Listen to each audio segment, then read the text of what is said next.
ಬಾಗಲಕೋಟೆಗಿಂತ ದಾವಣಗೆರೆ ದಂಗಲ್ ಹೆಚ್ಚು ಸದ್ದು ಮಾಡ್ತಾ ಇರುವ ಕ್ಷೇತ್ರ. ಇಲ್ಲಿ ದಾವಣಗೆರೆಯ ದಕ್ಷಿಣ ವಿಧಾನಸಭಾ ಕ್ಷೇತ್ರದಂಥ ಕಡೆ ನೀವು ಅಲ್ಪಸಂಖ್ಯಾತರಿಗೆ ನೀವು ಟಿಕೆಟ್ ಕೊಡೋದಿಲ್ಲ ಅಂತಂದರೆ ಇನ್ಯಾವಾಗ ಕೊಡ್ತೀರಾ, ಇನ್ನೆಲ್ಲಿ ಕೊಡ್ತೀರಾ ನೀವು? ಇಲ್ಲಿ ಕಾಂಗ್ರೆಸ್ ಪಕ್ಷದಿಂದ ಆಯ್ಕೆಯಾಗಿದ್ದ ಒಬ್ಬ ಅಭ್ಯರ್ಥಿ ನಿಧನರಾದರೆ ಆ ಕ್ಷೇತ್ರದ ಅಭ್ಯರ್ಥಿಯಾಗಿ ಅವರ ಕುಟುಂಬಕ್ಕೆ ಟಿಕೆಟ್ ಕೊಡುವಂಥದ್ದು ನಮ್ಮ ಪಕ್ಷದ ಒಂದು ಪಾಲಿಸಿ, ಅದು ಪಕ್ಷದ ಒಂದು ನೀತಿ. ಕಾಂಗ್ರೆಸ್ನಲ್ಲಿ ಮುಸ್ಲಿಂ ಸಮುದಾಯದ ಮುನಿಸು ನಿಜಕ್ಕೂ ಶಮನ ಆಗಿದೆಯಾ?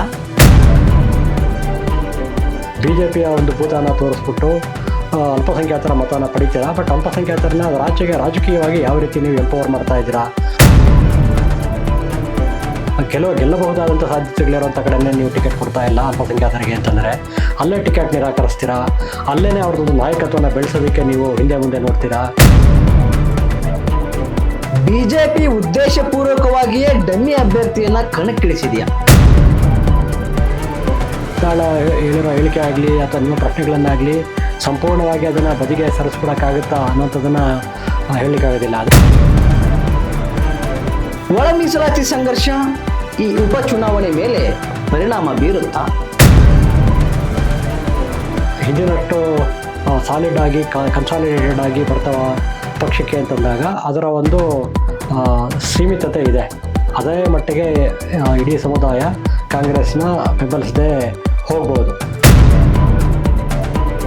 ವೀಕ್ಷಕರೇ ನಮಸ್ಕಾರ, ನಾನು ಶರಣು ಚಕ್ರಸಾಲಿ. ನೀವು ನೋಡ್ತಿದ್ದೀರಿ ಲೋಕದೃಷ್ಟಿ ಚಾನಲ್. ರಾಜ್ಯದಲ್ಲಿ ಜೋರಾದ ಉಪಚುನಾವಣೆಯ ಕಾವು. ದಾವಣಗೆರೆ ಗದ್ದುಗೆ ಯಾರ ಪಾಲಾಗುತ್ತೆ? ಈ ಎಲ್ಲ ವಿಚಾರಗಳ ಬಗ್ಗೆ ಮಾತನಾಡೋಕ್ಕೆ ನಮ್ಮ ಜೊತೆ ಇದ್ದಾರೆ ರಾಜಕೀಯ ವಿಶ್ಲೇಷಕ, ಹಿರಿಯ ಪತ್ರಕರ್ತ ನಟರಾಜು ವಿ. ಸರ್, ಕಾರ್ಯಕ್ರಮಕ್ಕೆ ಸ್ವಾಗತ. ನಮಸ್ತೆ ಸರ್. ನನ್ನ ಮೊದಲ ಪ್ರಶ್ನೆ, ಬಾಗಲಕೋಟೆಗಿಂತ ದಾವಣಗೆರೆ ಕ್ಷೇತ್ರವೇ ಹೆಚ್ಚು ಸದ್ದು ಮಾಡ್ತಿದೆ. ಇಲ್ಲಿ ಮುಸ್ಲಿಂ ಸಮುದಾಯ ಕಾಂಗ್ರೆಸ್ ವಿರುದ್ಧವೇ ರೇಬಲ್ ಆಗಿರುವುದು ನೋಡಿದರೆ ಉಪಚುನಾವಣೆಯಲ್ಲಿ ಪಕ್ಷಕ್ಕೆ ಒಳ ಹೊಡೆತ ಕೊಡುವ ಸಾಧ್ಯತೆ ಇದೆ ಅಂತ ಅನಿಸುತ್ತಾ? ಬಹಳ ಬೇರೆ ಬೇರೆ ಪದರಗಳನ್ನು ತಾಕುವಂತಹ ಒಂದು ಪ್ರಶ್ನೆ ಇದು. ಏನಂದರೆ ಬಹುಮುಖ್ಯವಾಗಿ ನೋಡಿ, ದಾವಣಗೆರೆ ದಕ್ಷಿಣ ವಿಧಾನಸಭಾ ಕ್ಷೇತ್ರ ಏನಿದೆ, ಇದು ಅಲ್ಪಸಂಖ್ಯಾತರ ನಿರ್ಧರಿಸುವಂತಹ ಒಂದು ಕ್ಷೇತ್ರ. ಅದರ ಅವ್ರ ಸಂಖ್ಯಾ ಬಾಹುಳ್ಯ ದೃಷ್ಟಿಯಿಂದಲೂ ಸುಮಾರು 80,000ದಷ್ಟು ಸಂಖ್ಯೆ ಅವ್ರದ್ದು ಇರೋದ್ರಿಂದ ಸಹಜವಾಗಿಯೇ ಅವರು ನಿರ್ಣಾಯಕವಾದಂಥ ಸಮೂಹ ಆಗಿ ಅಲ್ಲಿ ಇರ್ತಾರೆ. ಯಾವ ಸಮೂಹದ ಪರವಾಗಿ ಅವರು ಯಾವ ಪಕ್ಷದ ಪರವಾಗಿ ಒಂದು ನಿಲುವು ತಳ್ತಾರೆ, ಆ ಪಕ್ಷಕ್ಕೆ ಜಯ ಸ್ವಲ್ಪ ಸುಲಭವಾಗುತ್ತೆ, ಆ ಪಕ್ಷಕ್ಕೆ ಜಯ ಸುಲಭವಾಗುತ್ತೆ ಅನ್ನೋಂಥದ್ದು ಒಂದು ವ್ಯಾಖ್ಯಾನ. ಅದ್ರ ಜೊತೆಯಲ್ಲಿ ಸಹಜವಾಗಿಯೇ ಏನಿರುತ್ತೆ, ಈಗ ವಿಪಕ್ಷಗಳು, ಅದರಲ್ಲಿ ವಿಶೇಷವಾಗಿ ಬಿಜೆಪಿ ಅಂತ ಪಕ್ಷ ಅದನ್ನು ರಿವರ್ಸ್ ಕನ್ಸಾಲಿಡೇಷನ್ಗೆ ಬಳಸುವಂಥ ಪ್ರಯತ್ನ ಇರುತ್ತೆ. ಒಟ್ಟು ಹಿಂದುತ್ವದ ಅದರ ಒಂದು ಭಿತ್ತಿ ಏನಿರುತ್ತೆ, ಹಿಂದುತ್ವದ ಭಿತ್ತಿನಲ್ಲಿ ಅದು ದೇಶಾದ್ಯಂತ ಏನು ಚುನಾವಣೆಗಳನ್ನು ಎದುರಿಸ್ತಾ ಬಂದಿದೆ, ಅದನ್ನು ಆ ನೆರೆಟಿವ್ನಲ್ಲಿ ಇಟ್ಕೊಂಡು ಇದು ನೋಡಿ ಅಲ್ಪಸಂಖ್ಯಾತರು ವರ್ಸಸ್ ಹಿಂದುತ್ವವಾದಿ ಪಕ್ಷ ಅಥವಾ ಹಿಂದುತ್ವವಾದಿ ನಿಲುವಿನ ಪಕ್ಷ ಅಭ್ಯರ್ಥಿ ಅನ್ನುವಂಥ ರೀತಿಯಲ್ಲಿ ಅದನ್ನು ಚುನಾವಣೆಯನ್ನು ವ್ಯವಸ್ಥಿತವಾಗಿ ಪೋಲರೈಸ್ ಮಾಡುವಂಥದ್ದು, ಸಣ್ಣ ಸಣ್ಣ ಡಿವಿಸಿವ್ ಫ್ಯಾಕ್ಟರ್ಸ್ನ ಅದಕ್ಕೆ ಅಂತ ಮುಂದೆ ಮಾಡುವಂಥದ್ದು ಮಾಡಿ ಅದನ್ನು ಮತಗಳ ಧ್ರುವೀಕರಣ ಮಾಡೋದಕ್ಕೂ ಕೂಡ ಅಂತಹ ಸಂದರ್ಭದಲ್ಲಿ ವಿಪಕ್ಷಗಳಿಗೆ ಹೆಚ್ಚಿನ ಒಂದು, ವಿಶೇಷವಾಗಿ ಅಲ್ಲಿ ಬಿಜೆಪಿ ಸ್ಟ್ರಾಂಗ್ ಹೋಲ್ಡ್ ಇದೆ ಅಂತಂದರೆ ಅದು ಬಳಸೋ ಸಾಧ್ಯತೆ ಇರುತ್ತೆ ಅನ್ನೋಂಥದ್ದು ಒಂದು ಕಥನ ಕಂಡು ಬರುತ್ತೆ ನಮಗೆ ಗಮನಿಸಿದಾಗ.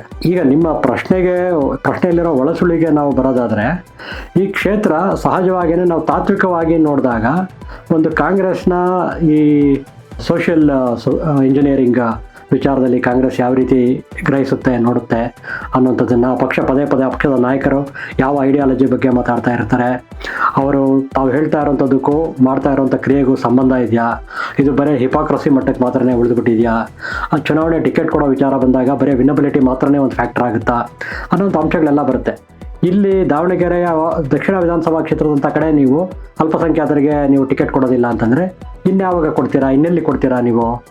ಗೆಲ್ಲಬಹುದಾದಂಥ ಸಾಧ್ಯತೆಗಳಿರುವಂಥ ಕಡೆಯೇ ನೀವು ಟಿಕೆಟ್ ಕೊಡ್ತಾ ಇಲ್ಲ ಅಲ್ಪಸಂಖ್ಯಾತರಿಗೆ ಅಂತಂದರೆ ಅಲ್ಲೇ ಟಿಕೆಟ್ ನಿರಾಕರಿಸ್ತೀರಾ, ಅಲ್ಲೇ ಅವ್ರದ್ದು ನಾಯಕತ್ವನ ಬೆಳೆಸೋದಕ್ಕೆ ನೀವು ಹಿಂದೆ ಮುಂದೆ ನೋಡ್ತೀರಾ.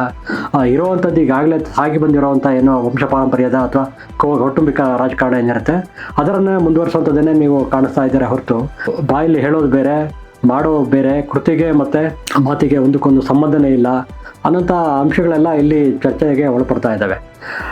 ತಾತ್ವಿಕವಾಗಿ ಅಲ್ಲಿ ನಿಜಕ್ಕೂ ಏನು ಅಲ್ಪಸಂಖ್ಯಾತರು ತಾವೊಂದು ಟಿಕೆಟ್ನ ಏನು ಕೇಳಿದ ವಿಚಾರ ಇದೆ, ಅದರ ಬಗ್ಗೆ ಇಡೀ ರಾಜ್ಯದಲ್ಲಿನ ಬಹುತೇಕ ಏನು ಮುಸ್ಲಿಂ ಸಮುದಾಯ ಅದರ ಆ ವಿಚಾರದಲ್ಲಿ ಒಂದು ಒಗ್ಗಟ್ಟಾಗಿ ತನ್ನ ನಿಲುವನ್ನು ಪ್ರದರ್ಶಿಸಿದ್ದು ಕೂಡ ಏನಿತ್ತು ಅದೆಲ್ಲ ಒಂದು ಮೆಚ್ಚುವಂಥದ್ದೇನೆ. ಅದನ್ನು ಅವರು ಕ್ಲೈಮ್ ಮಾಡ್ಕೊಳ್ಳೋದಕ್ಕೆ ತಮಗೆ ಟಿಕೆಟ್ ಕೊಡಬೇಕು, ಅಲ್ಲಿ ತಮಗೇನಕ್ಕೆ ನಿರಾಕರಿಸಬೇಕು, ತಾವಲ್ಲಿ ಅರ್ಹವಾದಂಥ ಟಿಕೆಟ್ನ ಪಡೆದು ಚುನಾವಣೆಯಲ್ಲಿ ಎದುರಿಸಲಿಕ್ಕೆ ಅರ್ಹವಾದಂಥ ಸಮುದಾಯ ತಾವಲ್ಲಿ ತಮಗೆ ಕೊಡಬೇಕು, ತಮ್ಮನ್ನು ಎಂಪವರ್ ಮಾಡಬೇಕು ಅನ್ನೋಂಥ ರೀತಿ ರಾಜಕೀಯವಾಗಿ ತಮ್ಮನ್ನು ಎಂಪವರ್ ಮಾಡಬೇಕು ಅನ್ನೋಂಥ ರೀತಿಯಲ್ಲಿ ವಾದಗಳನ್ನು ಮಂಡಿಸ್ತು ಅದನ್ನು. ಸೊ ಇದು ತಾತ್ವಿಕವಾಗಿ ನನಗೇನು ಇದರಲ್ಲೇನು ಯಾವುದು ಸಮಸ್ಯೆ ಅಥವಾ ಯಾವುದೇ ಅದರಲ್ಲೇನೋ ಒಂದು ವಿವಾದದ ಸ್ವರೂಪ ಅಂತ ಏನೋ ಅನ್ನಿಸ್ತಾ ಇಲ್ಲ. ಅದು ಅವರ ಒಂದು ಹಕ್ಕನ್ನು ಕ್ಲೈಮ್ ಮಾಡ್ಕೊಳ್ಳೋದನ್ನ ಅಲ್ಲಿ ಮಾಡ್ತಾಯಿದ್ರು.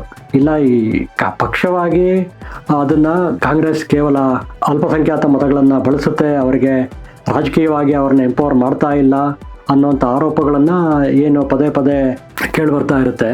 ನೀವು ಬಿ ಜೆ ಪಿಯನ್ನು ಯಾವಾಗಲೂ ಮುಂದಿಟ್ಕೊಂಡು ಬಿ ಜೆ ಪಿಯ ಒಂದು ಭೂತಾನ ತೋರಿಸ್ಬಿಟ್ಟು ಅಲ್ಪಸಂಖ್ಯಾತರ ಮತನ ಪಡಿತೀರಾ, ಬಟ್ ಅಲ್ಪಸಂಖ್ಯಾತರನ್ನ ಅದರ ರಾಜಕೀಯವಾಗಿ ಯಾವ ರೀತಿ ನೀವು ಎಂಪವರ್ ಮಾಡ್ತಾ ಇದ್ದೀರಾ ಅನ್ನುವಂಥ ವಿಚಾರ ಬಂದಾಗ ಅವ್ರನ್ನ ಸಾಮಾಜಿಕವಾಗಿ, ಆರ್ಥಿಕವಾಗಿ, ಶೈಕ್ಷಣಿಕವಾಗಿ ಅವ್ರನ್ನ ಯಾವ ರೀತಿ ಎಂಪವರ್ ಮಾಡ್ತಾ ಇದ್ದೀರಾ ಅನ್ನೋಂಥ ಅಂಶಗಳನ್ನೆಲ್ಲ ಚರ್ಚೆಗೆ ಒಳಪಟ್ಟಾಗ ಎಲ್ಲೋ ನೀವು ಹೇಳೋವಂಥ ಮಾತುಗೂ ಮಾಡೋವಂಥ ಕೃತಿಗೂ ಒಂದಕ್ಕೊಂದು ಸಂಬಂಧ ಇಲ್ಲ ಅನ್ನೋವಂಥ ವಾದ ಯಾವಾಗ್ಲೂ ಅದು ಪದೇ ಪದೇ ಈ ಥರದ ಘಟನೆಗಳು ನಡೆದಾಗ ಮುನ್ನೆಲೆಗೆ ಬರ್ತಲೇ ಇರುತ್ತೆ.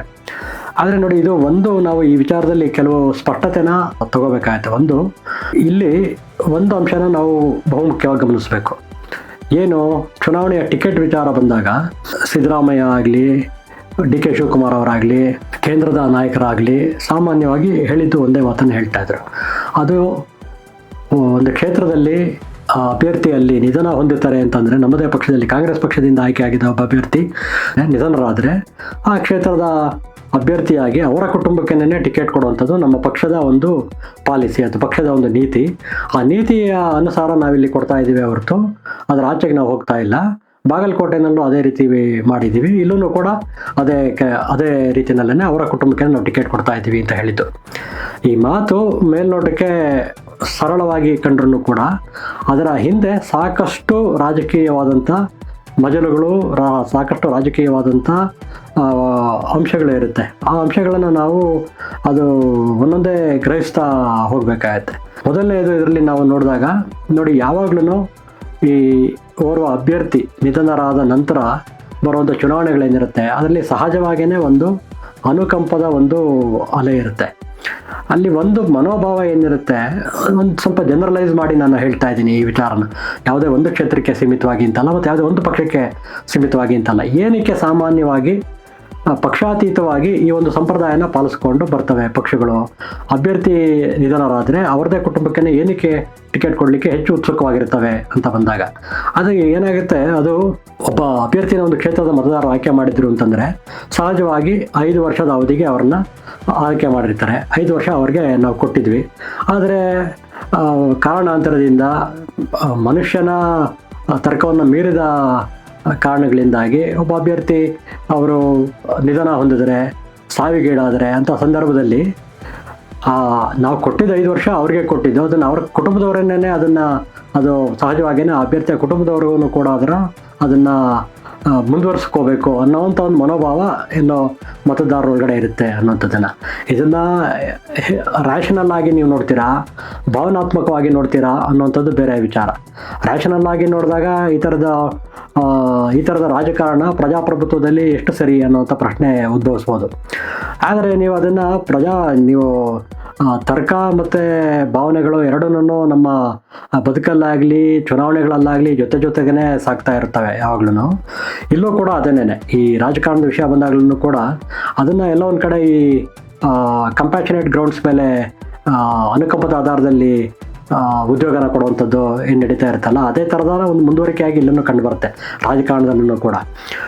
ಯಾಕೆ ಪಕ್ಷಗಳು ಒಲವು ತೋರಿಸ್ತಾರೆ ಅಂತಂದರೆ, ಹಾಗೆ ಮಾಡೋದ್ರಿಂದ ಸಾಮಾನ್ಯವಾಗಿ ಒಂದು ಯಾರು ಈ ಫೆನ್ಸ್ ಸಿಟ್ಟಿಂಗ್ ವೋಟರ್ಸ್ ಅಂತ ನಾವೇನು ಕರಿತಾ ಇರ್ತೀವಿ, ಚುನಾವಣೆಯಲ್ಲಿ ಬಹುತೇಕವಾಗಿ ನಿರ್ಣಾಯಕವಾಗುವಂತಹ ತಾವು ಏನೋ ಸ್ವಿಂಗ್ ಫ್ಯಾಕ್ಟರ್ಗೆ ಕೊಡುಗೆ ಕೊಡುವಂಥವ್ರು ಏನಿರ್ತಾರೆ, ಅಂದರೆ ಅವರು ಯಾವ ಬದಿಗೆ ವೋಟ್ ಮಾಡ್ತಾರೆ ಅನ್ನೋದನ್ನು ನಿರ್ದಿಷ್ಟವಾಗಿ ಹೇಳಲಿಕ್ಕೆ ಆಗ್ತಾ ಇರೋದಿಲ್ಲ. ನೀವು ಆ ಥರದ ಒಂದು ಮತದಾರ ವರ್ಗ ಇರುತ್ತೆ, ಒಂದು 3%, ಒಂದು 5% ಯಾರು ಚುನಾವಣೆನ ನಿರ್ಧರಿಸ್ತಾರೆ ಅಂತ ಹೇಳುವಂಥದ್ದು.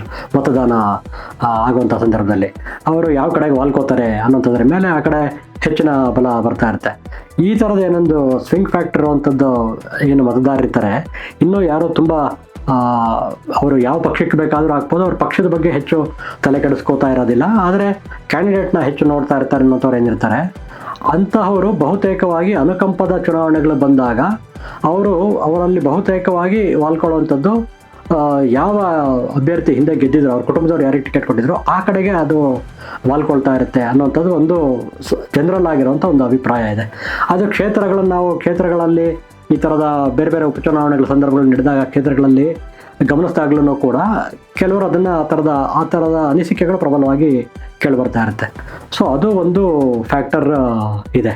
ಇನ್ನೊಂದು ಬಹುಮುಖ್ಯವಾದಂಥ ಪ್ರಶ್ನೆ ಇಲ್ಲಿ, ಹಾಗಾದರೆ ಮುಸ್ಲಿಮರ ಅಸಮಾಧಾನ ಅದು ವಿಚಾರ ಏನು, ಮುಸ್ಲಿಂ ರೆಪ್ರೆಸೆಂಟೇಷನ್ ವಿಚಾರ ಏನು, ಕಾಂಗ್ರೆಸ್ ಅದರಲ್ಲಿ ತೊಗೊಂಡಿರುವಂಥ ನಿಲುವು ಸರಿನಾ ತಪ್ಪಾ ಅನ್ನೋವಂಥ ವಿಚಾರ. ಇಲ್ಲಿ ನೋಡಿ, ನಾವು ಒಂದು ಗ್ರಹಿಸಬೇಕಾಗಿರುವಂಥದ್ದು, ಇದು ಉಪಚುನಾವಣೆ. ಈಗ ಆಯ್ಕೆ ಆದವರು 2 ವರ್ಷದ ಅವಧಿಗೆ ಇರ್ತಾರೆ ಅನ್ನೋಂಥದ್ದು. ಈಗ ಆಲ್ಮೋಸ್ಟ್ 3 ವರ್ಷ ಸಮೀಪಿಸ್ತಾ ಬಂದಿದೆ, 2 ವರ್ಷದ ಅವಧಿಗೆ ಇದು ಆಯ್ಕೆ ಆಗುವಂಥದ್ದನ್ನು ಅಂಥೇಳಿ. ಮುಸ್ಲಿಂ ಲಾರ್ಜರ್ ರೆಪ್ರೆಸೆಂಟೇಷನ್ ವಿಷಯ ಬರುವಂಥದ್ದು ಯಾವಾಗಲೂ ಕೂಡ ಅದು ನೀವು ವಿಧಾನಸಭಾ ಚುನಾವಣೆಗಳ ವೇಳೆ ಬರುವಂಥದ್ದು, ಅದನ್ನು ಉಪಚುನಾವಣೆಗಳಿಗಿಂತ ಹೆಚ್ಚಾಗಿ ವಿಧಾನಸಭಾ ಚುನಾವಣೆ ವೇಳೆ ಬರುವಂಥದ್ದು.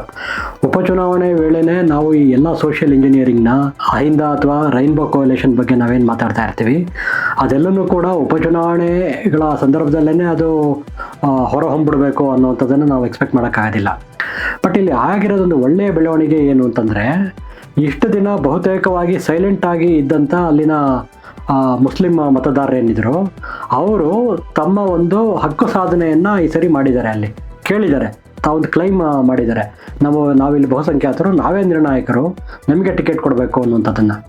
ಸೊ ಈಗ ಉಪಚುನಾವಣೆಯ ಸಂದರ್ಭದಲ್ಲಿ ಬೇರೆ ಬೇರೆ ಲೆಕ್ಕಾಚಾರಗಳು ನಾವು ಹಿಂದೆ ಏನು ಮಾತಾಡ್ತಾ ಹೇಳಿದ್ನಲ್ಲ, ಅಲ್ಲಿ ಅನುಕಂಪದ ಫ್ಯಾಕ್ಟರ್ ಆಗಲಿ, ಸ್ವಿಂಗ್ ಫ್ಯಾಕ್ಟರ್ಸ್ನ ಲೆಕ್ಕಕ್ಕೆ ಗಣನೆಗೆ ತಗೊಳ್ಳುವಂಥದ್ದಾಗಲಿ, ಈ ಎಲ್ಲ ವಿಚಾರಗಳು, ಮತ್ತು ಯಾರು ಒಬ್ಬರು ಟಾಲ್ ಲೀಡ್ರು ಇರ್ತಾರೆ, ಒಂದು ಸಮುದಾಯದ ಒಬ್ಬ ಎತ್ತರದ ನಾಯಕ, ಅವರು ರಾಜ್ಯಾದ್ಯಂತ ತಮ್ಮದೇ ಆದಂಥ ಒಂದು ವರ್ಚಸ್ಸು, ಮತ್ತು ಲಿಂಗಾಯತ ಸಮುದಾಯದ ವಿಷಯ ಬಂದಾಗ ಅವ್ರದ್ದು ಕೂಡ ಒಂದು ದನಿ ಆಗಿ ಅವರು ಹೊರಹೊಮ್ತಾ ಇದ್ರು. ಅವರ ಅಭಿಪ್ರಾಯಗಳಿಗೂ ಕೂಡ ಸಮುದಾಯದಲ್ಲಿ ಒಂದು ಮನ್ನಣೆ ಇರ್ತಾ ಇತ್ತು. ಒಬ್ಬ ಹಿರಿಯ ನಾಯಕ, ಸಮುದಾಯದ ಹಿರಿಯ ನಾಯಕ, ಶಿಕ್ಷಣ ತಜ್ಞ, ಇಂಡಸ್ಟ್ರಿಯಲಿಸ್ಟು, ಎಜುಕೇಷನಿಸ್ಟು, ಈ ಏನೊಂದು ಅವರ ಸುತ್ತ ಒಂದು ಪ್ರಭೆ ಏನಿತ್ತು, ಆ ಎಲ್ಲ ವಿಚಾರಗಳನ್ನು ಕೂಡ ಗಣನೆಗೆ ತಗೊಂಡು ಅವರ ನಿಧನ ನಂತರ ಅವರ ಕುಟುಂಬನ ಒಂದು ಬೇಗ ಬದಿಗೆ ಸರಿಸುವಂಥದ್ದಕ್ಕೆ ಎಲ್ಲರನ್ನೂ ಒಟ್ಟಾಗ್ಬಿಟ್ರು ಅನ್ನೋಂಥ ಭಾವನೆ ಬರಬಾರ್ದು ಅನ್ನೋಂಥ ದೃಷ್ಟಿನಲ್ಲೂ ಕೂಡ ಈಗ ಒಂದು ಟಿಕೆಟ್ ಕೊಟ್ಟಿರೋದಿರುತ್ತೆ. ಆದರೆ ಈ ವಿಚಾರದಲ್ಲಿ ನಾನು ಹೇಳಿದ್ದಲ್ಲ, ಏನು ಈ ಸಂದರ್ಭದಲ್ಲಿ ಮುಸ್ಲಿಂ ಸಮುದಾಯ ಅಲ್ಲಿ ಕೇಳಿದ್ದೇನಿತ್ತು, ಟಿಕೆಟ್ನ ಒಂದು ಬೇಡಿಕೆಯನ್ನು ಇಟ್ಟಿದ್ದೇನಿತ್ತು, ಅದು ಕೂಡ ಅದು ಸೂಕ್ತವಾದಂಥ ಒಂದು ನಡೆ ರಾಜಕೀಯವಾಗಿ. ಅವರು ಈಗ ಹಕ್ಕು ಸಾಧನೆ ಮಾಡೋ ಮೂಲಕ ಮುಂದಿನ ದಿನಗಳಲ್ಲಿ ಬರುವ ಚುನಾವಣೆಯಲ್ಲಿ ಅವರು ಒಂದು ದೊಡ್ಡ ದಾವೇದಾರಿಕೆಯನ್ನು ಅಲ್ಲಿ ಕ್ಲೈಮ್ ಮಾಡಲಿಕ್ಕೆ ಮುಂದಾಗ್ತಾ ಇದ್ದಾರೆ. ಅಂದರೆ ಇದು ನಾವು ನಿರ್ಣಾಯಕವಾಗಿರುವಂಥ ಕ್ಷೇತ್ರ, ಇದು ನಮಗೆ ಟಿಕೆಟ್ ಕೊಡುವಂಥದ್ದು, ನಮ್ಮನ್ನು ರಾಜಕೀಯವಾಗಿ ಇಲ್ಲಿ ಬೆಳೆಸುವಂಥದ್ದು ಆಗಬೇಕು ಕಾಂಗ್ರೆಸ್ ಪಕ್ಷದಿಂದ ಅಂತ ಹೇಳೋದಕ್ಕೆ ಈಗಲಿಂದಲೇ ಒಂದು ಸಂದೇಶನ ಅವರು ರವಾನಿಸಿದ್ದಾರೆ. ಹಾಗಾಗಿ ಇದನ್ನು ನೀವು ಇಲ್ಲಿ ಪಕ್ಷ ತನ್ನ ಐಡಿಯಾಲಜಿಯಿಂದ ತುಂಬ ದೂರಕ್ಕೆ ಹೊರಟೋಯ್ತು ಅಂತ ಆಗಲಿ, ಅಥವಾ ಮುಸ್ಲಿಮರನ್ನು ಹೇಗೆ ಓಲೈಸಬೇಕು ಅನ್ನೋಂಥ ವಿಚಾರದಲ್ಲಿ ಕಾಂಗ್ರೆಸ್ ಯಶಸ್ವಿ ಆಯಿತು, ಅವರ ಮೂಗಿಗೆ ತುಪ್ಪ ಸವರ್ಬಿಟ್ಟು ಅವ್ರನ್ನ ಹೇಗೋ ಒಲಿಸ್ಬಿಟ್ರು, ಹೇಗೋ ಅವ್ರನ್ನ ಸುಮ್ಮನೆ ಹಾಕ್ಸಿದ್ರು, ತಣ್ಣಗಾಕ್ಸಿದ್ರು ಅನ್ನೋಂಥ ಪ್ರಶ್ನೆಯಲ್ಲಿ ಬರೋದಿಲ್ಲ. ಇಲ್ಲಿ ಇವತ್ತು ಮಾಡಿರುವಂಥದ್ದು ಏನೊಂದು ಕ್ಲೈಮ್ ಏನಿದೆ, ಹಕ್ಕು ಸಾಧನೆ ಏನಿದೆ, ಅದು ಮುಂದಿನ ಚುನಾವಣೆಗೂ ಕೂಡ ಅವಶ್ಯಕವಾಗಿ ಮುಂದುವರಿಯುತ್ತೆ. ಮತ್ತು ಆಗ ಹೆಚ್ಚಿನ ಒಂದು ಅವರಿಗೆ ಟಿಕೆಟ್ ಕೊಡುವಂಥ ಸಾಧ್ಯತೆಗಳು ಹೆಚ್ಚಿನದಾಗಿರ್ತವೆ ಆಗ. ಯಾಕೆಂದರೆ ಒಂದೇ ಕುಟುಂಬಕ್ಕೇನೆ MP ನಾವು ಕೊಡ್ತೀವಿ, ವಿಧಾನಸಭೆಗೂ ಕೊಡ್ತೀವಿ ಅನ್ನೋಂಥದ್ದನ್ನು ಬಹುತೇಕವಾಗಿ ಪಕ್ಷ ಅದಕ್ಕೆ ಬಹುತೇಕವಾಗಿ ಪಕ್ಷ ಅಂತಹ ವಾದಕ್ಕೆ ಮನ್ನಣೆ ಕೊಡುತ್ತೆ ಅಂತ ಹೇಳಕ್ಕಾಗೋದಿಲ್ಲ. ಹಾಗಾಗಿ ಸಹಜವಾಗಿಯೇ ಕೂಡ ಇದನ್ನ ಒನ್ ಆಫ್ ದ ಅಲ್ಪಸಂಖ್ಯಾತರಿಗೆ ಟಿಕೆಟ್ ಕೊಟ್ಟು ಅವರು ಗೆದ್ದು ಬರೋದಕ್ಕೆ ಹೆಚ್ಚಿನ ಸಾಧ್ಯತೆ ಇರುವಂತಹ ಕ್ಷೇತ್ರಗಳಲ್ಲಿ ಇದೂ ಒಂದು ಅಂತ ಹೇಳ್ಬಿಟ್ಟು ಅದನ್ನು ಪರಿಗಣಿಸಿ ಟಿಕೆಟ್ ಕೊಡುವಂಥ ಎಲ್ಲ ಸಾಧ್ಯನೂ ಇರ್ತದೆ. ಸೊ ಹಾಗಾಗಿ ನಾವು ಈಗ ಕೇವಲ ಬರೀ 2 ವರ್ಷದ ರಾಜಕಾರಣಕ್ಕಷ್ಟೇ ಸೀಮಿತವಾಗಿ ಇದನ್ನು ನೋಡಲಿಕ್ಕೆ ಹೋಗಬಾರ್ದು. ಅಲ್ಲಿನ ಮುಸ್ಲಿಂ ನಾಯಕರು ಈ ಸರಿ ಒಗ್ಗೂಡಿ ಕೇಳಿದಂಥದ್ದೇನಿತ್ತು ಮತ್ತು ಆ ಕೂಗು ಇಡೀ ರಾಜ್ಯಾದ್ಯಂತ ಏನು ಹಬ್ಬಿದ್ದೇನಿತ್ತಲ್ಲ, ಅದು ಒಂದು ಒಳ್ಳೆಯ ಬೆಳವಣಿಗೆ. ಅದನ್ನು ಇದುವರೆಗೂ ಕೇವಲ ಮತದಾರರಾಗಿ ಬೇರೆಯವರ ತೋಳುಗಳಿಗೆ ಶಕ್ತಿ ತುಂಬುತ್ತಾ ಇದ್ದಂಥವ್ರು ಇವತ್ತು ತಾವೇನೇ ನಾವು ತಮ್ಮದೇ ಒಂದು ನಾಯಕತ್ವ ಎಮರ್ಜ್ ಆಗಬೇಕು ಅಂತ ಅಲ್ಲಿ ಕೇಳ್ತಾ ಇರೋಂಥದ್ದು ವಾದ ಏನಿದೆ, ಅದು ಎಲ್ಲ ರೀತಿಯಲ್ಲೂ ಅರ್ಹವಾಗಿರುವಂಥ ವಾದ. ಮತ್ತು ಅದಕ್ಕೆ ಮುಂದಿನ ದಿನಗಳಲ್ಲಿ ಹೈಕಮಾಂಡ್ ಮಣಿಯುವಂಥ ಎಲ್ಲ ಸೂಚನೆ ಏನು ನಾವು ವಿಧಾನಸಭಾ ಚುನಾವಣೆ ಬಂದಾಗ ಇರುತ್ತೆ ಅನ್ನುವಂಥದ್ದು ನನ್ನ ವೈಯಕ್ತಿಕವಾದಂಥ ಭಾವನೆ. ಸಿದ್ದರಾಮಯ್ಯ ಅವರು ಕೊನೆಗೂ ಮುಸ್ಲಿಂ ಸಮುದಾಯದ ಬಂಡಾಯ ಅಭ್ಯರ್ಥಿ ಸಾದಿಕ್ ಪೈಲ್ವಾನ್ ಅವರನ್ನು ಕರೆಸಿಕೊಂಡು ಬಂಡಾಯವನ್ನು ಶಮನ ಮಾಡಿದ್ದಾರೆ. ಆದರೆ ಅವರದೇ ಸಮುದಾಯದ 14 ಜನ ಕಣದಲ್ಲಿದ್ದಾರೆ. ಇದರ ನೇರ ಪರಿಣಾಮ ಕಾಂಗ್ರೆಸ್ಗೆ ಆಗಲ್ವಾ ಸರ್? ನಿಜ. ಈ ಅಂಶ ಏನಿದೆಯಲ್ಲ, ಇದು ಈಗ ನಾವು ಒಂದು ಲಾರ್ಜರ್ ಈ ಹಿಂದೆ ಮಾತಾಡಿದಾಗ ನಾವೊಂದು ದೊಡ್ಡದಾದಂಥ ನೆರೆಟಿವ್ಗಳೇನಿರುತ್ತೆ ಅದನ್ನು ಇಟ್ಕೊಂಡು ಮಾತಾಡಿದ್ವಿ ನಾವು. ಹೇಗೆ ಅದು ಕೇವಲ ಅದು ಈ ಚುನಾವಣೆಯಲ್ಲಿ ಟಿಕೆಟ್ ಕೊಡಲಿಲ್ಲ ಅಂದಾಕ್ಷಿಕೇ ಅದು ಇಡೀ ಒಂದು ಪಕ್ಷದ ನೀತಿನಲ್ಲಿ ಇರುವಂಥ ದೊಡ್ಡ ಕಂದರ ಅಂತ ನಾವು ಅದನ್ನು ವ್ಯಾಖ್ಯಾನಿಸೋದಕ್ಕಾಗೋದಿಲ್ಲ ಅನ್ನೋ ವಿಚಾರ. ಇನ್ನು ಸ್ಪೆಸಿಫಿಕ್ ಆಗಿ ನಿರ್ದಿಷ್ಟವಾಗಿ ಇದೇ ಚುನಾವಣೆಗೆ ವಿಚಾರವಾಗಿ ಮಾತಾಡೋದಾದರೆ ಇವತ್ತಿಗೆ ತಕ್ಕಂತೆ ನೋಡಿದ್ರೆ ಸುಮಾರು 14 ಜನ ಅಭ್ಯರ್ಥಿಗಳು ಅಲ್ಲಿ ಕಣದಲ್ಲಿ ಇದ್ದಾರೆ. ಅವ್ರ ಜೊತೆಯಲ್ಲಿ CM ಇಬ್ರಾಹಿಂ ಕೂಡ ಅವರನ್ನು ಕೂಡ ಒಬ್ಬ ಅಭ್ಯರ್ಥಿ ಪರವಾಗಿ ತಮ್ಮ ಪೂರ್ತಿ ಬಲವನ್ನು ಹಾಕಿ ಅವರನ್ನು ಕೂಡ ಪ್ರಚಾರದಲ್ಲಿ ತೊಡಗಿದ್ದಾರೆ ಅದನ್ನು. ಸೊ ಇಲ್ಲಿ ಸಮುದಾಯದ ಓಟುಗಳು ಹಿಂದಿನಷ್ಟು ಸಾಲಿಡ್ ಆಗಿ ಕನ್ಸಾಲಿಡೇಟೆಡ್ ಆಗಿ ಬರ್ತಾವ ಪಕ್ಷಕ್ಕೆ ಅಂತಂದಾಗ ಅದರ ಒಂದು ಸೀಮಿತತೆ ಇದೆ. ಅದೇ ಮಟ್ಟಿಗೆ ಇಡೀ ಸಮುದಾಯ ಕಾಂಗ್ರೆಸ್ನ ಬೆಂಬಲಿಸದೆ ಹೋಗ್ಬೋದು. ಸಮುದಾಯದ ಓಟುಗಳು ಛಿದ್ರಗೊಳ್ಳುವಂಥ ಸಾಧ್ಯತೆ ಇರುತ್ತೆ ಅದನ್ನು. ಆದರೆ ಅದೇನಾಯಿತು, ಚುನಾವಣೆ ಸಾದಿಕ್ ಪೈಲ್ವಾನ್ ಅವರು ಇಲ್ಲಿಗೆ ಮುಖ್ಯಮಂತ್ರಿಯವರು ಕರೆಸ್ಕೊಳ್ಳೋದಕ್ಕಿಂತ ಹಿಂದಿನ ದಿನದವರೆಗೂ ಬಹುತೇಕವಾಗಿ ಅವರು ಸಾರ್ವಜನಿಕವಾಗಿಯೇ ಅವರು ಕೊಟ್ಟಂಥ ಅಭಿಪ್ರಾಯಗಳು, ಆಡಿದಂಥ ಮಾತುಗಳೇನಿರ್ತಾ ಇತ್ತು, ನಾನು ಹಿಂದೆ ಸರಿದ್ರೆ ಸಮುದಾಯ ಹಿಂದೆ ಸರಿದಂಗೆ ಆಗುತ್ತೆ, ನಾನು ಹಿಂದೆ ಸರಿದ್ರೆ ಅದು ಸಮಾಜನ ಹಿಂದೆ ಸರಿಸ್ದಾಗುತ್ತೆ, ಹಾಗಾಗಿ ಅದನ್ನಾಗಲಿಕ್ಕೆ ನಾನು ಬಿಡೋದಿಲ್ಲ ಅನ್ನೋಂಥ ಅರ್ಥದಲ್ಲಿ ಅವರು ಮಾತಾಡಿದರು. ಅಂದರೆ ಅದು ನನ್ನ ಸಮುದಾಯದ ಸೋಲು ಆಗಬಾರ್ದು, ಯಾವುದೋ ನನ್ನ ಹಿತಾಸಕ್ತಿಗೋಸ್ಕರ ನಾನು ಹಿಂದೆ ಸರಿದ್ಬಿಟ್ಟು ಅದನ್ನು ಸಮುದಾಯಕ್ಕೆ ಆ ಕಳಂಕ ಬರಬಾರ್ದು ಅನ್ನೋಂಥ ರೀತಿಯಲ್ಲಿ ಅವರು ಮಾತಾಡ್ತಾ ಇದ್ರು. ಅದರ ನಂತರ ಈ ಬಹುತೇಕವಾಗಿ ಉಪಚುನಾವಣೆ ಸಂದರ್ಭದಲ್ಲಿ ಈ ಥರ ತೋರುವಂಥ ಬಿಕ್ಕಟ್ಟೇನಿರುತ್ತೆ ಅದನ್ನು ಹೇಗೋ ಒಂದು ಶಮನ ಮಾಡುವಂಥದ್ದು ನಡೆಯುತ್ತೆ.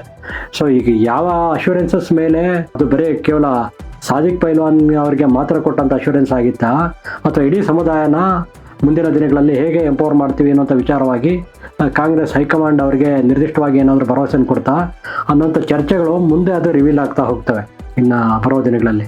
ಸೊ ಒಂದು ಇಲ್ಲಿ ಸಮುದಾಯದ ಓಟು ಹಿಂದಿನ ಚುನಾವಣೆ ವೇಳೆ ಬಂದಷ್ಟೇ ಬರ್ತಾ ಅಂತಂದಾಗ ನಿಜಕ್ಕೂ ಅದರಲ್ಲಿ ಸಂಶಯ ದೊಡ್ಡದಾಗೇ ಇದೆ.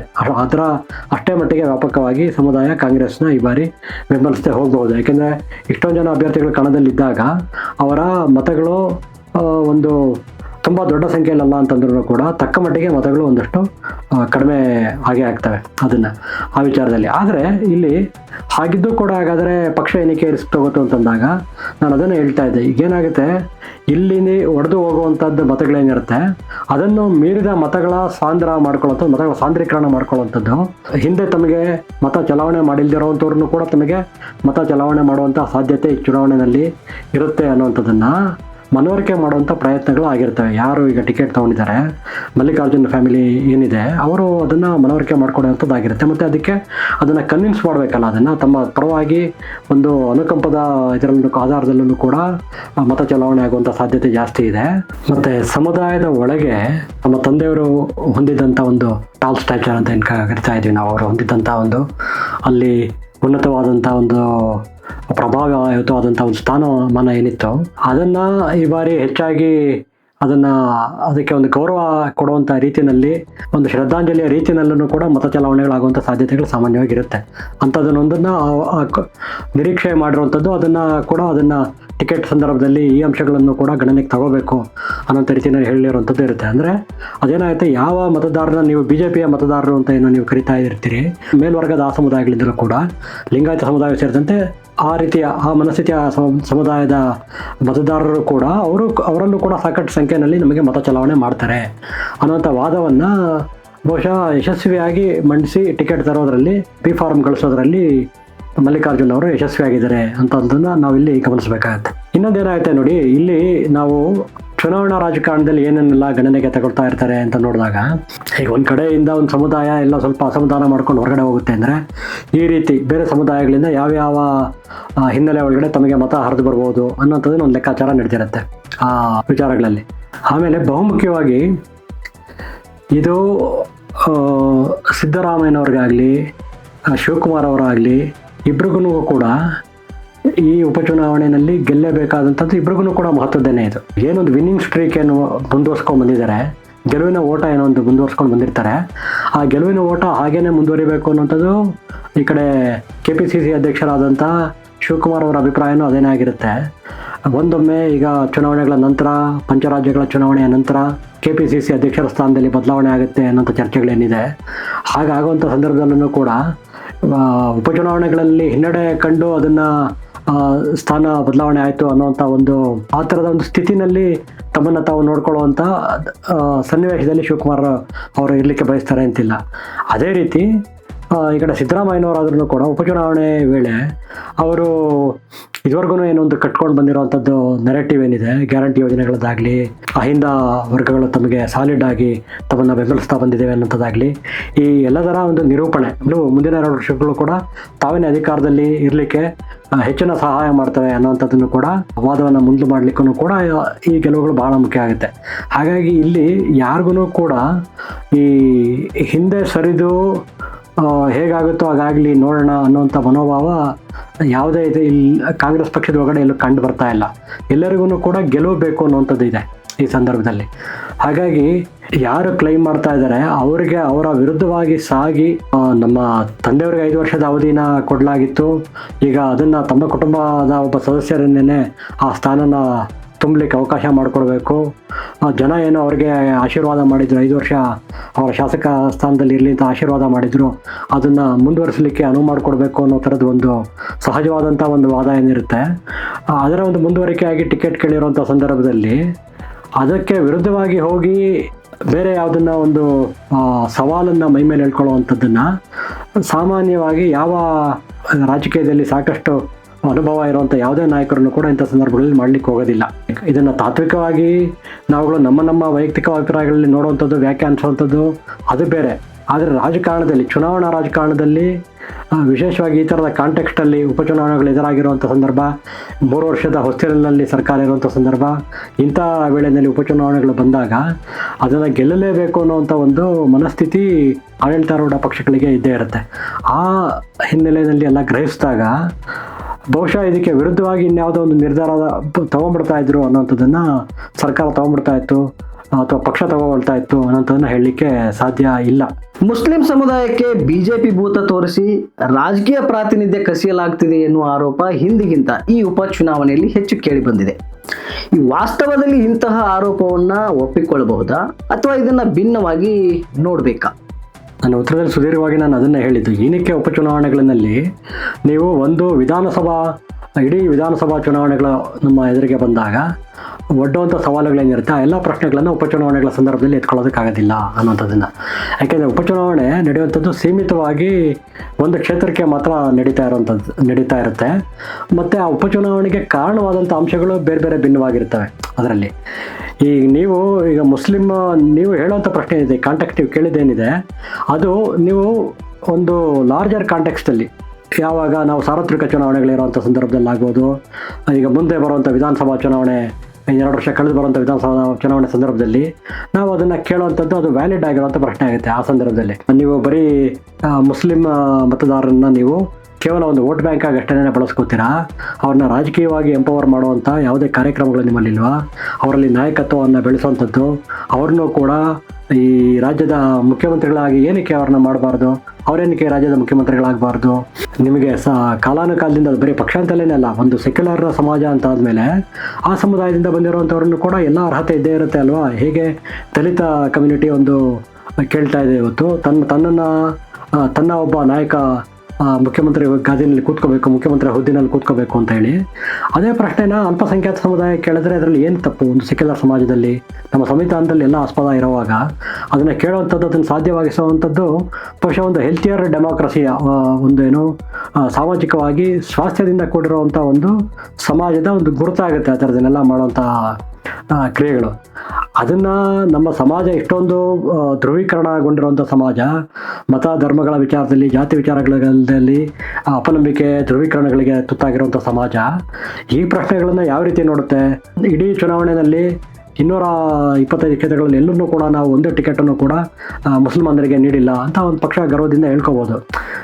BJP ಬಹುತೇಕ ಕಡೆ ಅದನ್ನು ಹೇಳಿದೆ ಅಲ್ವಾ, ನಾನು ಒಬ್ಬರಿಗೆ ನಾವು ಮುಸ್ಲಿಂ ಟಿಕೆಟ್ನ ಕೊಡಲಿಲ್ಲ ಅಂತ BJP ಸಾರಿ ಹೇಳಿದೆ. ಎಷ್ಟೋ ಸರಿ ಅದನ್ನು. ಇದು ನೀವು ಎಲೆಕ್ಟ್ರಲ್ ಪಾಲಿಟಿಕ್ಸಲ್ಲಿ ಈ ಥರದ್ದೆಲ್ಲ ನಡೆಯುತ್ತೆ ಅಂತಂದಾಗ ಈ ಪ್ರಶ್ನೆನ ಅನ್ವಯಿಸಬೇಕಾಗಿರುವಂಥದ್ದು ಉಪಚುನಾವಣೆಗಳಿಗೆ ಸೀಮಿತವಾಗಿ ನಿರ್ದಿಷ್ಟವಾಗಿ ಅನ್ವಯಿಸಬೇಕಾದಂಥದ್ದು ಅಂತಲ್ಲ. ಇದು ಲಾರ್ಜರ್ ಕ್ವಶನ್.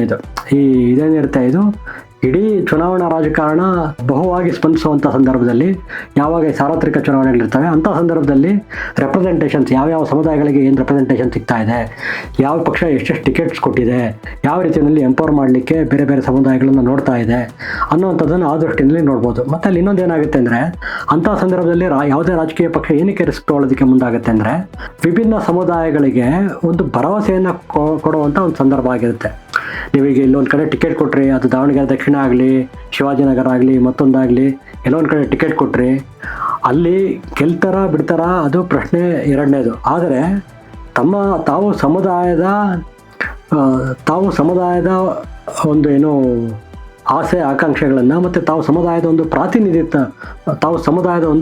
ಪ್ರಾತಿನಿಧಿತ್ವವನ್ನು ತಾವು ಬೆಂಬಲಿಸಿದ್ದೀವಿ, ಆ ಸಮುದಾಯಕ್ಕೆ ನಾವು ಕೊಟ್ಟಿದ್ದೀವಿ, ಸಮುದಾಯವನ್ನು ರಾಜಕೀಯವಾಗಿ ಬಲಗೊಳಿಸುವಂಥ ನಿಟ್ಟಿನಲ್ಲಿ ಅದಕ್ಕೆ ಒಂದು ಪ್ರತಿನಿಧಿತ್ವವನ್ನು ನಾವು ಕೊಟ್ಟಿದ್ದೀವಿ ಅನ್ನುವಂಥದ್ದನ್ನು ಬರುತ್ತೆ ಅಂಥ ಸಂದರ್ಭದಲ್ಲಿ. ಆವಾಗ ಅದು ಕೇವಲ ಯಾವುದೋ ಒಂದು ಕ್ಷೇತ್ರಕ್ಕೆ ಮಾತ್ರ ಸೀಮಿತವಾಗಿ ಉಳಿಯೋದಿಲ್ಲ. ಅವರಿಗೆ ಟಿಕೆಟ್ ಕೊಟ್ಟಿದ್ದಾರೆ, ಹೌದು ನಮಗೆ ಈ ಸರಿ ಇಷ್ಟು ಟಿಕೆಟ್ ಕೊಟ್ಟರು ಅನ್ನೋಂಥದ್ದನ್ನು ಇಡೀ ಸಮುದಾಯ ಗುರುತಿಸುತ್ತೆ. ಅದು ಬರೀ ನಾನು ಇದು ಅಲ್ಪಸಂಖ್ಯಾತರಿಗೆ ಸೀಮಿತವಾಗಿ ಹೇಳುವಂಥದ್ದನ್ನಲ್ಲ, ಎಲ್ಲ ಜಾತಿಗಳನ್ನು ಕೂಡ ಅದನ್ನು ನೋಡ್ತಾ ಇರ್ತವೆ. ನಮ್ಮ ಸಮುದಾಯನ ಯಾವ ರೀತಿ ರಾಜಕೀಯವಾಗಿ ನಮ್ಮ ಸಮುದಾಯನ ಬೆಳೆಸ್ತಾ ಇದ್ದಾರೆ, ಅದರ ದನಿ, ನಮ್ಮ ಸಮುದಾಯದ ನಾಯಕರ ದನಿ ನಿಜಕ್ಕೂ ಈ ಪ್ರಜಾತಂತ್ರದಲ್ಲಿ ಏನೊಂದು ಪವರ್ ಸೀಟ್ ಅಂತ ಕರಿತೀವಿ ಅಂತಹ ಒಂದು ಅಧಿಕಾರ ಕೇಂದ್ರದಲ್ಲಿ ನಮ್ಮ ಸಮುದಾಯದ ನಾಯಕರ ಧ್ವನಿ ಕೇಳಿ ಬರ್ತಾ ಇದೆಯಾ, ಅಥವಾ ನಮ್ಮ ಸಮುದಾಯಗಳಿಗೆ ಇನ್ನೂ ಆ ಧ್ವನಿ ಬಂದಿಲ್ವಾ, ನಮ್ಮ ಪರವಾಗಿ ಇನ್ಯಾರೋ ನಮ್ಮ ಮತಗಳನ್ನು ತಗೊಂಡು ಇನ್ಯಾರೋ ಹೋಗಲ್ಲಿ ಮಾತಾಡ್ತಾ ಇದ್ದಾರಾ ಅನ್ನೋಂಥದ್ದು ಎಲ್ಲನೂ ಕೂಡ ಇದು ಬರೀ ಕೇವಲ ಯಾವುದೋ ಒಂದು ವರ್ಗದ ತುಷ್ಟೀಕರಣ ಅಂತಲ್ಲ, ಇದು ಎಲ್ಲ ಸಮುದಾಯಗಳನ್ನು ಕೂಡ ಇದನ್ನು ಗಮನಿಸ್ತಾ ಇರ್ತವೆ. ನಮ್ಮ ಸಮುದಾಯಗಳಿಗೆ ಎಷ್ಟು ಕೊಟ್ಟರು, ಎಷ್ಟು ಟಿಕೆಟ್ ಕೊಟ್ಟರು, ಯಾರಾದರೂ ಇದರ ರೆಪ್ರೆಸೆಂಟ್ ಮಾಡುವಂಥವ್ರು, ನಾಳೆ ದಿನ ನಾವು ಯಾವುದೋ ವಿಚಾರವಾಗಿ, ಸಮುದಾಯದ ವಿಚಾರವಾಗಿ ಒಂದು ಕಾಲೇಜನ್ನು, ಒಂದು ಶಿಕ್ಷಣ ಸಂಸ್ಥೆ ಅಥವಾ ಯಾವುದೋ ಒಂದು ನಿಗಮ ಮಂಡಳಿ ಏನೋ ಒಂದು ಅದರಲ್ಲಿ ಸವಲತ್ತುಗಳನ್ನು ಕೇಳಬೇಕು ಮತ್ತೊಂದು ಅಂತಂದಾಗ ಯಾರು ಇರ್ತಾರೆ, ಯಾರು ತಮ್ಮ ಧ್ವನಿಯನ್ನು ಅಧಿಕಾರದ ಕೇಂದ್ರದಲ್ಲಿರೋರಿಗೆ ಮುಟ್ಟಿಸ್ತಾರೆ ಅನ್ನೋಂಥದ್ದು ಎಲ್ಲನೂ ಕೂಡ ಇವತ್ತು ಸಮುದಾಯಗಳು ಭಾಳ ಪ್ರಜ್ಞೆಯಿಂದ ಗಮನಿಸ್ತಾ ಇದ್ದಾವೆ. ಅದನ್ನು ನಾವು ಐಡೆಂಟಿಫೈ ಮಾಡಬೇಕು. ಹಾಗಾಗಿ ನೀವು ಹೇಳಿದಂಥ ಏನು ವಾದ ಇದೆಯಲ್ಲ, ಈ ವಾದ ಮುಖ್ಯ ಆಗೋದು ಯಾವಾಗ ಅಂತಂದರೆ, ಅದು ಒಂದು ಪಕ್ಷ ಯಾವಾಗ ಇದನ್ನು ಗಹನವಾಗಿ ಸ್ವೀಕರಿಸುತ್ತೆ ಅಂತಂದರೆ, ಅದು ಈ ಥರದ ಸಾರ್ವತ್ರಿಕ ಚುನಾವಣೆಗಳು ನಡೆದಂಥ ಸಂದರ್ಭದಲ್ಲಿ ಅದನ್ನು ಗುರುತರವಾಗಿ ಆ ಒಂದು ನಿಟ್ಟಿನಲ್ಲಿ ಯೋಚನೆ ಮಾಡಿ ಟಿಕೆಟ್ಗಳ ಹಂಚಿಕೆಯನ್ನು ಮಾಡಲಿಕ್ಕೆ ಮುಂದಾಗುತ್ತೆ.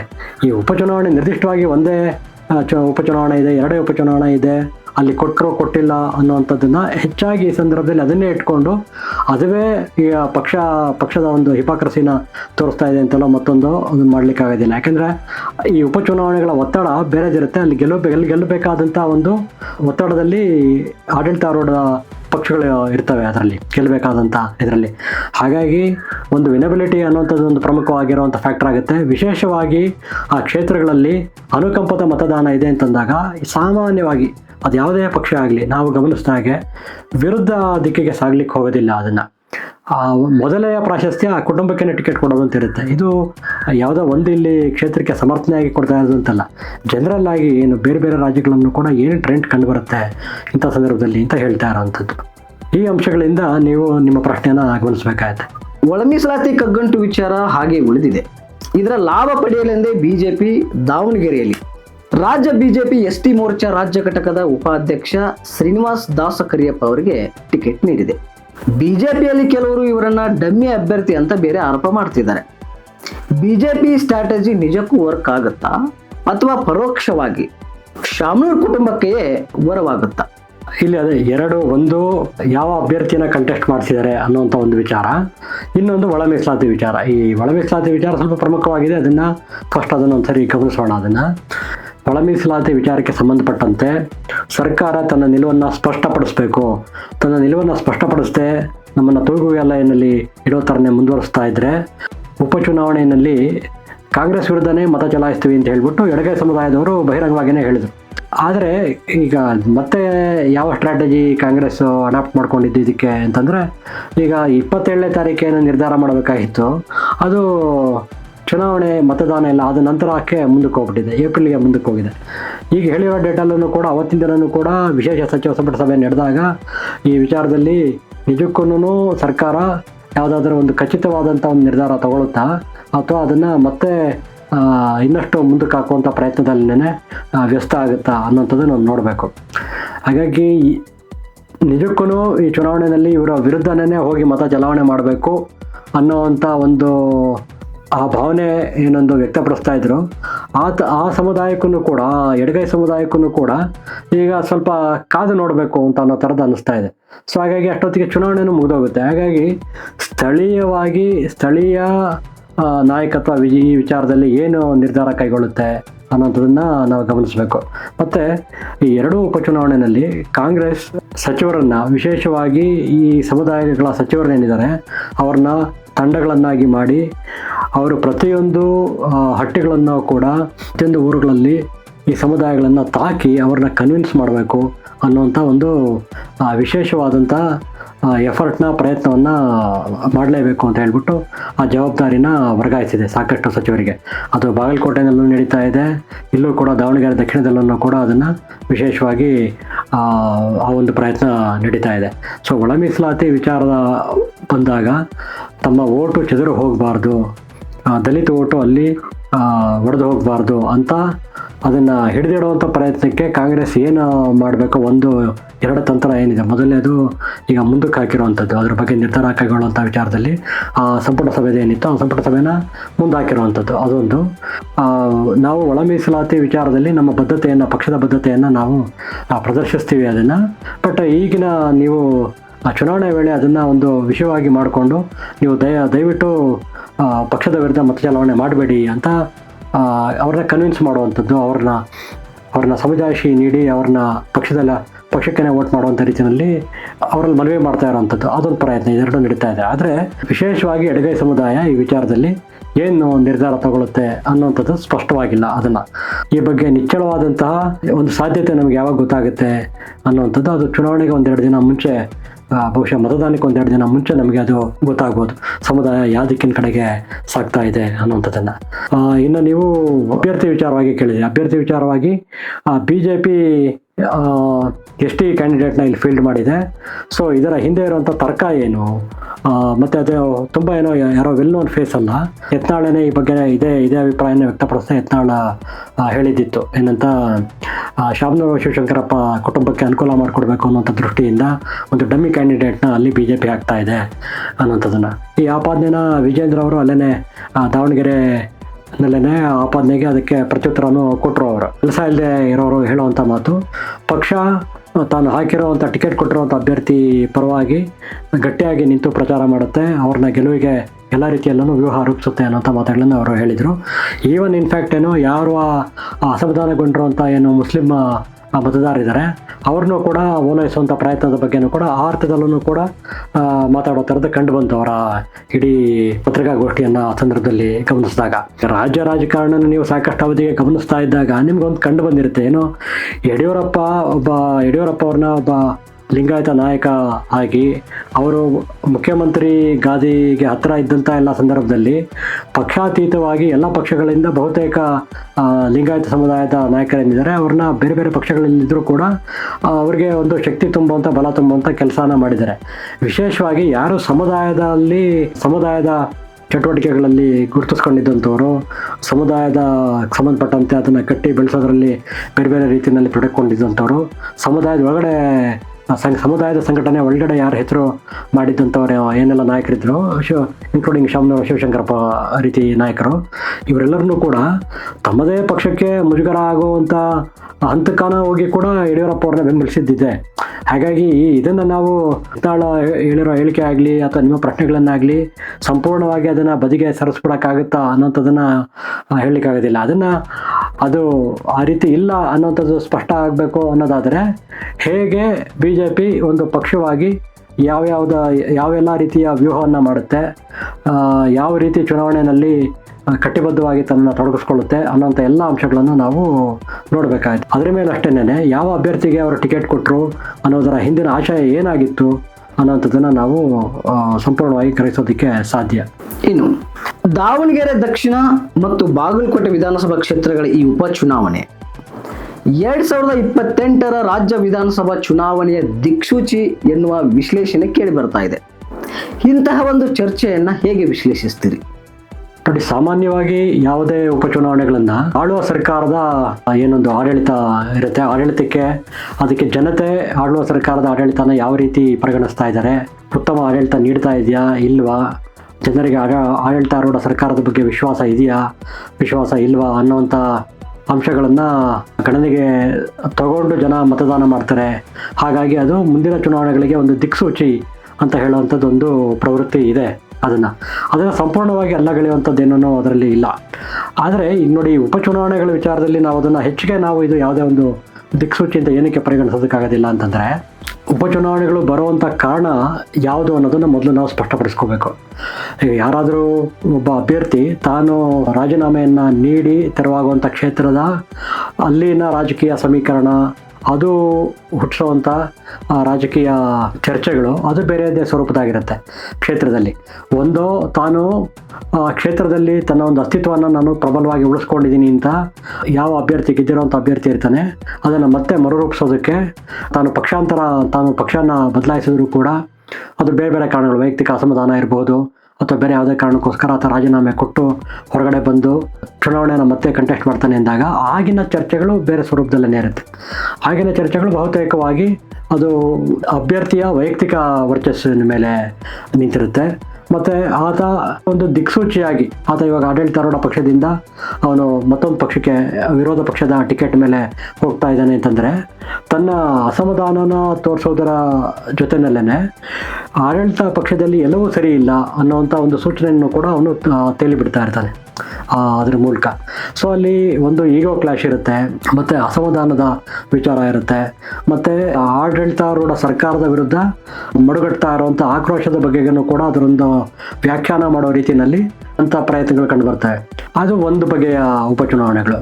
ಮತ್ತು ಕೆಲವು ಸರಿ ಏನಾಗುತ್ತೆ, ಈಗ ನಾವು ಗಮನಿಸಿದ್ದೀವಿ ಹಿಂದೆ ಎಲ್ಲ ಈ ಬಹುಮತ ತುಂಬ ವೇಫರ್ ತಿನ್ ಮಾರ್ಜಿನ್ ಅಂತ ಏನು ಕರಿತೀವಿ, ತುಂಬ ಅಲ್ಪ ಮತದ ಬಹುಮತ ಇದ್ದಾಗ ಕೂಡ ಬೇರೆ ವಿಪಕ್ಷದ ಅಭ್ಯರ್ಥಿಗಳ ರಾಜೀನಾಮೆ ಕೊಡಿಸ್ಬಿಟ್ಟು ಈ ಆಪರೇಷನ್ ಕಮಲ ಎಲ್ಲ ಆಯ್ತಲ್ಲ, ಮತ್ತು ಉಪಚುನಾವಣೆನೇ ಬರೋ ರೀತಿಯಲ್ಲಿ ಮಾಡಿ ಅವ್ರನ್ನ ಗೆಲ್ಲಿಸ್ಕೊಂಡು ಬರುವಂಥ ವಿಚಾರ ಅದು ನಡೆಯುವಂಥದ್ದು. ಅದು ಪೂರ್ತಿ ರಾಜಕೀಯವಾಗಿ ನಡೆಯುವಂಥ ಒಂದು ಕ್ರಿಯೆ.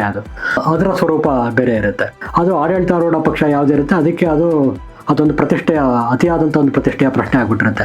ಒಂದು ಕಡೆ ತನ್ನ ಬಹುಮತನ ಹೆಚ್ಚಿಸ್ಕೊಳ್ಳುವಂಥದ್ದು, ಇನ್ನೊಂದು ಕಡೆ ವಿಪಕ್ಷಗಳ ಜಂಗಾಬಲನ ನಾನು ಅಡಗಿಸ್ತಾ ಇದ್ದೀನಿ ಅಂತ ಅನ್ನುವಂಥದ್ದು. ಆದರೆ ಅದರ ಪರಿಣಾಮಗಳು ನಂತರ ಏನಾಗ್ತವೆ ಅನ್ನುವಂಥದ್ದು ಬೇರೆ. ಸೊ ಇದು ಎರಡು ರೀತಿ. ಆದರೆ ಇನ್ನೊಂದು ಮೂರನೇ ರೀತಿಯಲ್ಲಿ ಬಹುತೇಕವಾಗಿ ಒಬ್ಬ ಅಭ್ಯರ್ಥಿ ನಿಧನ ನಂತರ ತೆರವಾಗುವಂಥ ಕ್ಷೇತ್ರಗಳೇನಿರುತ್ತೆ, ಅವರ ನಿಧನ ನಂತರ ಆ ಕ್ಷೇತ್ರಕ್ಕೆ ಯಾರನ್ನ ರೆಪ್ರೆಸೆಂಟ್ ಮಾಡಬೇಕು ಅನ್ನೋಂಥ ವಿಚಾರ ಬಂದಾಗ ಅಲ್ಲೂ ಕೂಡ ನಿಮಗೆ ಅದು ಸರ್ಕಾರದ ಆಡಳಿತಕ್ಕೆ ಮಾನದಂಡಕ್ಕೆ ಆಗೋದಕ್ಕಿಂತ ಹೆಚ್ಚಾಗಿ ಅಲ್ಲಿ ಬೇರೆ ಬೇರೆ ಫ್ಯಾಕ್ಟರ್ಸ್ ಇರುತ್ತೆ. ಒಂದು ಅನುಕಂಪದ ಫ್ಯಾಕ್ಟರ್ ಇರುತ್ತೆ.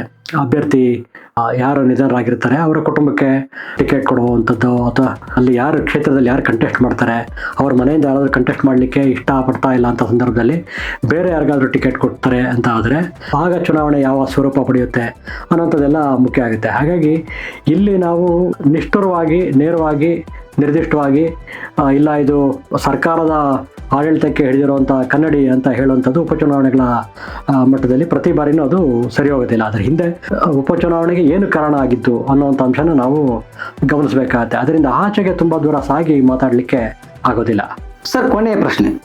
ಕಾಂಗ್ರೆಸ್ ಸರ್ಕಾರದ ಗ್ಯಾರಂಟಿ ಯೋಜನೆಗಳ ಫಲಿತಾಂಶ ಈ ಉಪಚುನಾವಣೆಯ ಫಲಿತಾಂಶದಲ್ಲಿ ಪ್ರತಿಫಲನ ಕಾಣುವ ಸಮಯ ಇದಾಗಿದೆಯಾ?